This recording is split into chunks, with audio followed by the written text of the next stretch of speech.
अस्सलाम वालेकुम, this is doctor मिनाहा Farooq. सबसे पहले हम बात करें फ्रूट्स और वेजिटेबल्स की, तो उसमें फ्रूट्स में हमारे पास आ जाता है बनाना, ग्रेप्स एंड ऑरेंजेस, ठीक है? आप इनका इस्तेमाल कर सकते हैं और वेजिटेबल्स में हमारे पास आ जाता है आपने ग्रीन लीफ वेजिटेबल्स का इस्तेमाल करना है, जिसमें आप स्पिनच और ब्रोकली ले सकते हैं। इसके बाद हम होल ग्रेन्स की बात करें तो होल ग्रेन में आप किनवा यूज़ कर सकते हैं, आप ओट्स और आपने ब्राउन राइस का इस्तेमाल करना है, आपने व्हाइट राइस का इस्तेमाल नहीं करना। और हम फिर डेयरी प्रोडक्ट की बात करें तो डेयरी प्रोडक्ट में आप लो फैट डेयरी मिल्क ले सकते हैं और आपने लो फैट योगर्ट ही लेना है।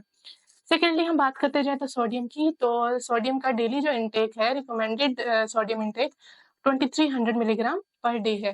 ठीक है? कुछ लोग इस सोडियम का इंटेक बहुत ज़्यादा कर देते हैं, जैसे कि आपने जो सॉल्टी स्नैक्स हैं, कैन्ड जो सूप मिलता है, कैन्ड फूड या प्रोसेस्ड फूड, इन सब से आपने अवॉइड करना है। और सोडियम आम ज़ुबान में हम किसे कहते हैं कि सॉल्ट इंटेक। तो लोग सॉल्ट इंटेक बहुत ज़्यादा करते हैं कि आपने मतलब कोशिश करना है कि आप अपने खानों में नमक का इस्तेमाल बहुत ही कम करें और अपने खानों को आप सीज़न करने के लिए उसमें आप जिंजर, गार्लिक और लेमन का यूज़ कर सकते हैं।